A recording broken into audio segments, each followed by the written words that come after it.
Good afternoon, good morning, everyone. Welcome back to part 2 of Using Your Data Profile Dashboard webinar series. My name is Suzanne Spear. I'm the Senior Director of Workforce Development here at ACU, and we're thrilled to have you with us today. Next slide, please. I'm coming. Sorry, I was just silencing my phone.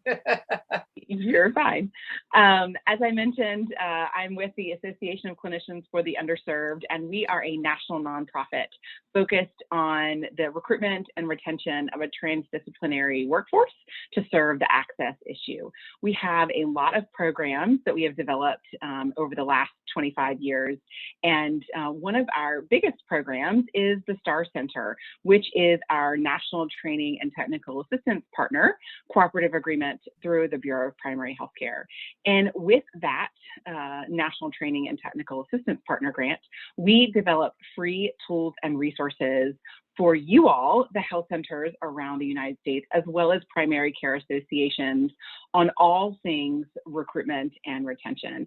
And if you haven't checked it out yet, we hope you will go to our website at chcworkforce.org.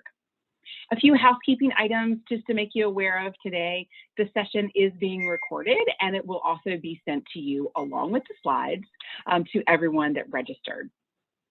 Please feel free to use the chat box as we go along and share comments and questions as we go along. We'll save some time at the end for questions, but feel free to ask them as we go along. And as and as they come in, they keep up with the cadence. We'll make sure that we sort of ask them as they come along as appropriate. Feel free to contact Mariah Blake, who is our program manager, with any questions that you may have or technical difficulties. And please, if you wouldn't mind, fill out the evaluation at the end. Next slide. Again, I mentioned this is the second of a three-part series this week on using your data profile dashboard. So if you didn't get to join the session yesterday, feel free to go back and look at our website or look through your email, and the recording will be sent there. And then join us for tomorrow's session on the demo of a data profile dashboard. Next slide, please. Your presenter today is a colleague and a great friend, Pamela Byrnes. She is a senior consultant with John Snow, Inc., otherwise known as JSI. They have been amazing and wonderful partners to us since our inception as a National Training and Technical Assistance Partner in 2014. They really help us with all things data related.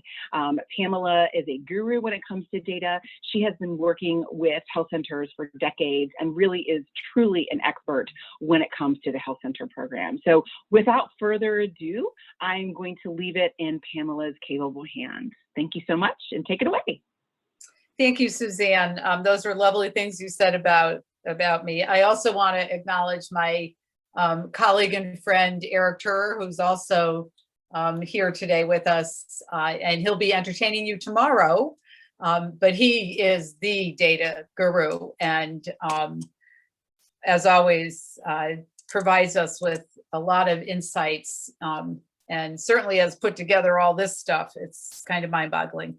But welcome, folks out there. I don't know how many of you are with us today, but glad to have you.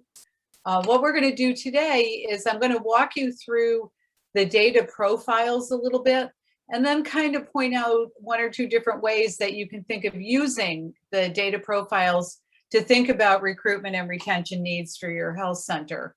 We're going to talk about the descriptive attitudes, the recruitment and retention measures, some state level measures, and then just a little bit about the user guide. So first, when you get your data profile, up in the top at the beginning is a nice box that gives just descriptive data about your health center. There's a new feature that we've added to it this year on the 3 different clinical training programs, whether or not you actually have participants in those 3 programs at your health center. This is the moment at which I give my little spiel about UDS quality assurance. All of the data just about that's in this section is data that you've reported. A matter of fact, it's not just this section, but throughout the entire data profiles and a lot of other things you do are dependent upon the information that you put into the UDS. We have had situations where health centers have looked at their data profiles and said, no, that's not the number of unduplicated medical users we have. And sure enough, we go back and we look at the UDS data, and that was the number reported. So the first thing I need to say about data integrity is it's only as good as the information that you input. So please, if you have quality assurance and improvement systems in your health center, include reviewing your data recording and entry for UDS and actually anything else that is important to be correctly entered. So your first thing is your descriptive attributes, and then we get into the actual data profiles themselves. The health center recruitment and retention measures are a set of measures that we over the years have developed, adding to, subtracting from, depending on what seemed to be working best for informing health centers on recruitment and retention, and also based on what's available actually from the UDS as they change the way that they collect things.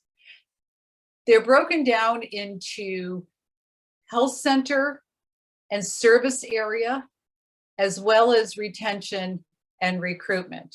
You'll notice that we have recruitment related measures for the health center level and the service area level, but we only have retention measures at the grantee level.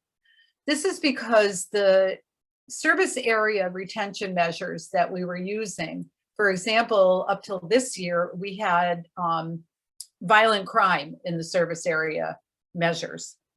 We took that off this year because we were finding that it really wasn't a good measure. The data didn't have the level of integrity that we felt was important.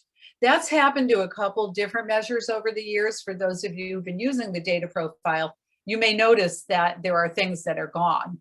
And this is the measure that we said goodbye to this year. We added a couple this year. We added where is it here? I always lose it. The Regional Price Parity Index. That's a new one that we put into the service area recruitment, trying to reflect when you're recruiting people, how hard is it? What is the expected cost of living? Again, it's kind of a loose measure because it really addresses the service area. It doesn't really necessarily address where your different staff people might end up living, but it does give some indication of where your area sits in terms of cost of living overall. I also want to say before we get started, you'll notice that some of the measures are in blue. Hopefully they're in blue on yours. This is not a good thing or a bad thing. It's merely a measure of how, in relationship to national averages, does your health center sit. So generally speaking, it's about a 10% variation off of the average, but we do have a health center user guide that explains exactly where you end up. But we'd like you to think of these as areas of interest, not that we're doing badly on anything, just something to take a look at and think about when you're reviewing your data and you're wondering about focusing on one area or the other. So how might we use this data? I have two different health centers here, and so we'll go through this one first. So what's the first thing we notice? We notice that, well, two things. Their profit margin, or their margin of profit over loss, is getting a little bit going south, if you will, getting a little bit worse.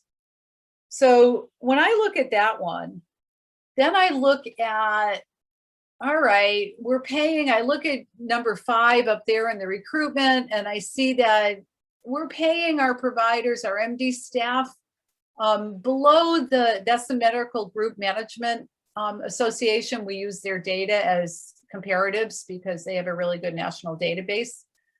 So I look over there and I say, okay, we're paying our docs a little bit low and we're starting to pay them less and less. We're also, though, having a little bit of a problem with, our available resources. So how is this going to really impact our recruitment ability? We're going to have to start looking at how we can potentially improve what we're doing, which for me as a consultant, which is not necessarily where you'd go, I start looking at, okay, what's our visits per medical team? I see that they're getting lower and lower as percent of MGMA. I see that the panel per provider is getting a little lower. So then I start thinking, well, it would be easier for me to recruit if I had more resources. So what do I have to do as a health center to create that situation? I really don't have to worry about the cost of living that much. It's not that much higher. You'll notice we don't have any trends because this is the first year we're using this. But at the same time, we have to think about the cost of living when we're recruiting, and maybe we're limiting our ability by not being able to pay up to the rate we should be paying to be able to, really have successful recruiting. The other thing I look at when I look at this one is I notice that the support ratio for dental clinical is low. As a matter of fact, when we look at the next one, you're going to notice that it's quite a bit lower than the other health center we're going to look at.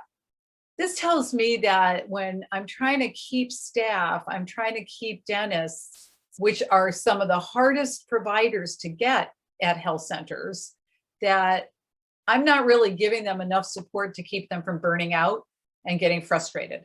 So I really have to look at how can I increase the support so that I can retain those dentists that we know are really hard to get. And again, that sort of takes me back to that issue of what am I doing in terms of my financial status? What do I have to think of strategically to give myself the resources to recruit more easily and retain particularly difficult to recruit providers? Oh, I got to go over here. So this health center, you can see, has a little bit different going on here. Again, they have a lot more blue happening, but take a look at this. When I'm looking at recruitment here, 81% of their patients are best served not in English. And so I'm saying to myself, boy, I better really be doing recruiting, not only aggressively, but I've got to start thinking really creatively about how I'm going to go about recruiting. And I have to have a strategic plan for doing that recruiting because I have a population that I'm going to need to bring, I'm going to have to be able to get a slice of the provider population that is able to speak the languages of my patients. I will say that one health center in San Francisco, looking at this kind of data, actually began recruiting in China because most of their patients were predominantly speaking in in Chinese. And so they just went right to the source and started recruiting out of Chinese medical schools. So again, that's a really important thing that this data is telling you. The other thing that this data is telling you is that it's got a pretty high cost of living going on here. So their parity index is 25% above the national average, which means that they've also got to be able to recruit and pay providers above and beyond what might be the expected because they're going to have to pay more. So then we go up and we look at their, whoops, I didn't mean to do that. We go up and we look at their number 5 up here in recruitment, and they say, okay, we're increasing gradually the amount of money that we can offer providers during the recruitment so that we can make it more palatable for them to be able to come to a higher cost of living location. And again, looking at all of their numbers, you see that, They're increasing their per visits per provider. Okay, so is that causing more stress? If that's causing more stress and the ratio of visits to the MGMA mix is a 30% higher, a third higher, then that's saying we're putting more pressure on the providers we have. And we know we have a difficult type of provider that we need to be able to recruit. So you might want to rethink at that point exactly where the pressures are being put. The other thing that I think is interesting about this particular one is that they have, let's look at go back over here, non-physician providers compared to as percent of total providers. Over here we see, you know, at this point, over 40% at that first health center were non-physician providers. Apparently, though, this health center relies very heavily on physician providers. So is that because of the nature of the patient population, which is again making it more difficult because they're having to recruit physicians? Or is that just something that's been built into the culture of that health center that, well, maybe we need to look at bringing in more non-physician providers, MAs, APRNs, not MAs, APRNs, PAs, other types that would ease the pressure on the physician providers to allow them to focus on maybe less patients with more complex events or whatever, to try to relieve that pressure that is going to be going on a lot. I mean, this situation is quite a pressure cooker for physician providers as it is. You also have state data summaries. So every primary care association will get an aggregate of all of the data from the health centers in their state.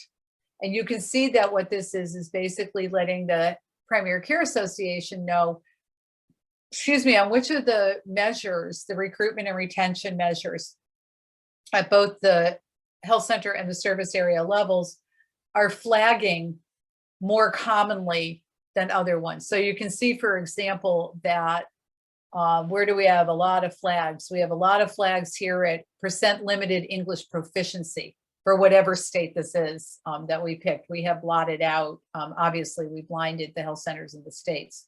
So this state has a lot of health centers that have percent of English proficiency patients that is higher than the average. Same thing with use of non-physician providers.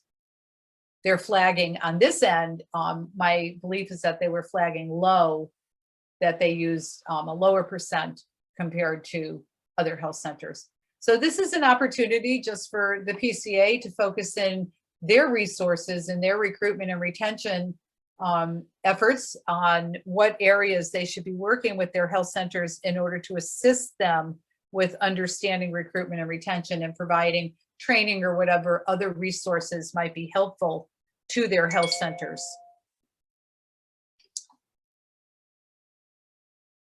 I feel like I'm racing through this, but I just want to make sure I cover all the stuff. So please be sure to put in the chat box if you have any questions or comments that you want to make at any point.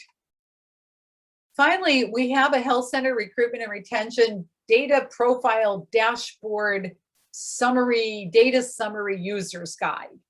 I believe Eric will take you through more of this intensely, but what it basically does is it gives you descriptions, definitions of the different attributes that we have in there, the service area map, the measures that we're using. It talks more in depth about what the point of interest flagging is, how it works, and the trend summaries. And then it goes into each of the different measures, and it talks about it. It shows what the source was of that measure, describes what it includes or addresses, and then shows the trends and distribution and the flagging logic that we use in developing our flagging strategy. So that right now is being updated. When the new data profiles are released, we will also have the update of the user's guide for you as well.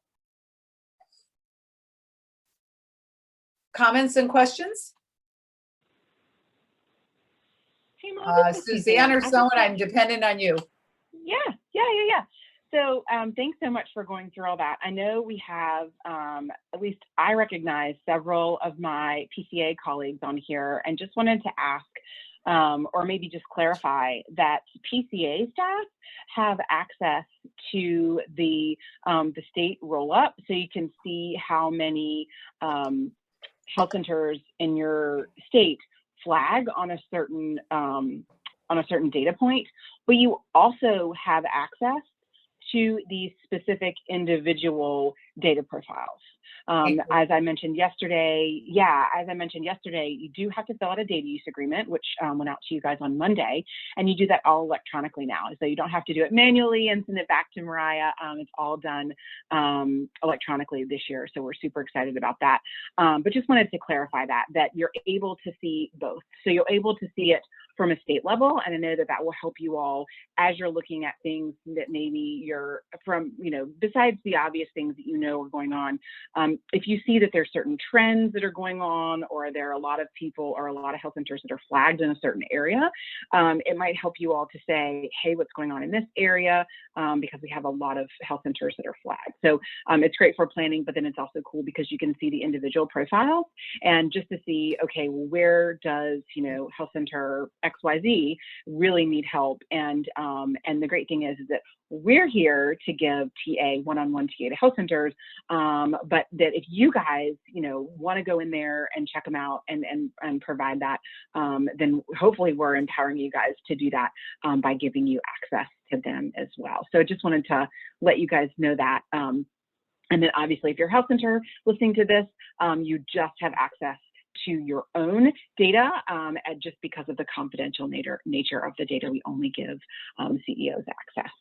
So, and thank you, Mariah, for putting the data use agreement in the chat there. So if you're on this and you're a PCA colleague and you have not filled it out, you can take this time to do that now.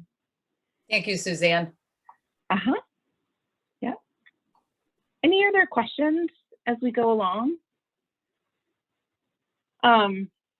One of the things that I don't think that it aggregates, but it's really interesting to see is that training data. And I know that there has been a lot of focus on that from the Bureau of Health Workforce and the Bureau of Primary Healthcare. So I was really excited to see us to be able to share that information this year, and hopefully it'll help health centers as they kind of look and see what their overall profile is.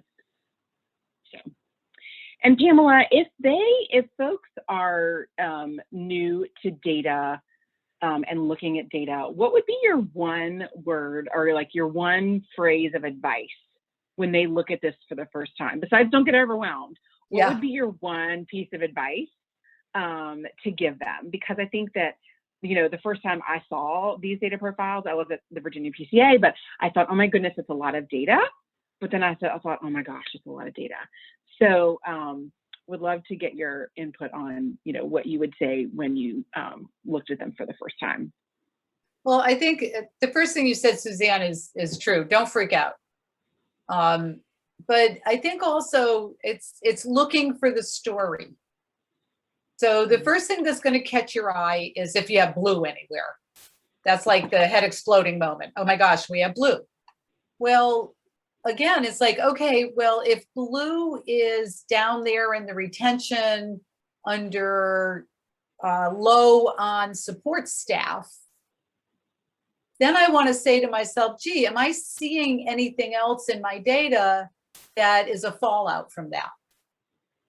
Or when I look at one thing, I want to look at what's related, which is, it's like I was saying, well, if I'm looking at this is an expensive place to live, then I want to start looking at, well, what is it that I need to be able to offer to be able to recruit? How do I get myself there? And that takes me down to Are my providers wearing roller skates, or are they crawling along on their hands and knees? Kind of a saying we have. So can we generate more revenue so we can pay more money, so we can recruit more successfully at the level we want? So I'm looking for the connectedness. There's no real data in there for me that stands alone and tells me anything. It's all connected together to each other. And I try to make a picture, and then I see, okay, it's almost like building a house. I got the frame up, but that door is sagging. Why is that door sagging? Oh, it's because I have so many patients who speak a different language. Okay, that gives me a strategic direction for thinking about what I have to do to recruit successfully. Or again, if I'm seeing, I think one of the data points that we lost this year, which I think all of us really miss, is that number of bodies per FTE, because that to me was really informative as to how hard we're working people, how flexible we are with people's schedules. So trying to find the reason why by connecting the data points together, as opposed to looking at them as discrete events. I love that. That's super helpful, that, you know, really we can't look at anything in isolation, and we need to figure out the context for everything, right? So I love the fact that you're kind of feel like you're pulling on a thread. You kind of just see where it goes, right? You're you have to really dig into the data. And I think, you know, that's, you know, one of the things is that you can't just expect the answers to fall out of the sky, that we really have to dig and figure out why things are the way they are, figure out what the story is and how they're connected. Nothing's a silo. I love that, Pamela. That is fabulous. I would say, like, for the example, Suzanne, in that second health center, they're increasing their margin financially, but they're working the heck out of their providers. So their recruitment might be doing better, but I'm betting anything their retention is really bad, because it's almost like they're working, they're not giving support, they're all a bunch of docs, they're running on roller skates. So maybe you ought to look at retention health center and see if you can ease up the pressure a little. That kind of a story coming out of that. Yeah, exactly. And what you just said makes me also to remind everyone that when we look at these, we need to have an open mind. And, you know, we're not pointing fingers, or, you know, the blue boxes are not pointing fingers, but these are the numbers. And, you know, like I said yesterday, data is a fact. And so it's, you know, we really have to be objective when we look at these. So that's wonderful. Thank you. Okay, we have a couple questions before we wrap up here. And I'd like to get to both of them if we can, because I think they're good. So someone from a PCA asked, will we get any guidance specific to incorporating this data into comprehensive workforce plans? That's a great question. And we are going to be looking at data specifically during our PCA professional development series, and really taking a look at how PCAs can utilize these to help their health centers in their comprehensive workforce plans, and really their strategy of how they look at things. We're also going to be looking at data through the IWS Peer Learning Team virtual event. And I think this is a great thing to discuss then, and really just to give some, we won't be able to get too much into the protein of it then, but I think there'll be some guidance then, and also happy to talk offline about specific needs for specific states. So feel free to contact us, and we can develop a plan there. Hope that answers your question. Okay, and last question before we wrap up is, how do we prove causation over correlation? And Pamela, I'm going to give that one to you. Thank you. No, you won't take it? Yeah, no, there's no causation and correlation really here. I think, again, you know, it's almost it's kind of a seat of the pants thing almost. I mean, to some degree, you know, if you're not paying well, and you're in a high cost of living area, then you're going to have trouble recruiting. You know, that's just and retaining. So is that causation? Are they correlated? I respect that question as a statistician, I'm not sure it matters in figuring out using this data, because what you really want to do is address problems. And so, you know, some of it, like I said, is seat of the pants. If you're having trouble with retention, you need to get to the root of that. Is it we're working people too hard? We don't have enough support. Looking at those other data points to say, what's the constellation of data around that event that's telling me something that I can make sense of?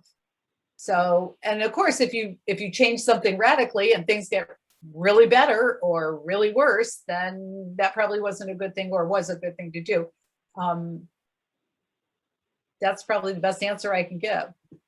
Okay, great. No, I think that makes absolute sense. Well, just looking at the time here, and we are at the middle part of the hour, so we're going to go ahead and wrap up for the day. Really appreciate Pamela being on with us today and just sharing her expertise. It's fabulous. And wanted you guys to let you all know that, again, we do have one more in this series coming up. Eric Tur will be here he's with JSI, and he's going to be with us, and he's actually going to show us how to log in to a profile and really show how to really take the data to a next level and show us how Tableau works. Really excited about that. Thank you all again for your attendance. Thank you to Pamela for walking us through data, and we will see you back here at the same time, 3 p.m. Eastern tomorrow for the last session in the series. Thanks so much, everybody. Take care. Bye. Have a good Thank one. you.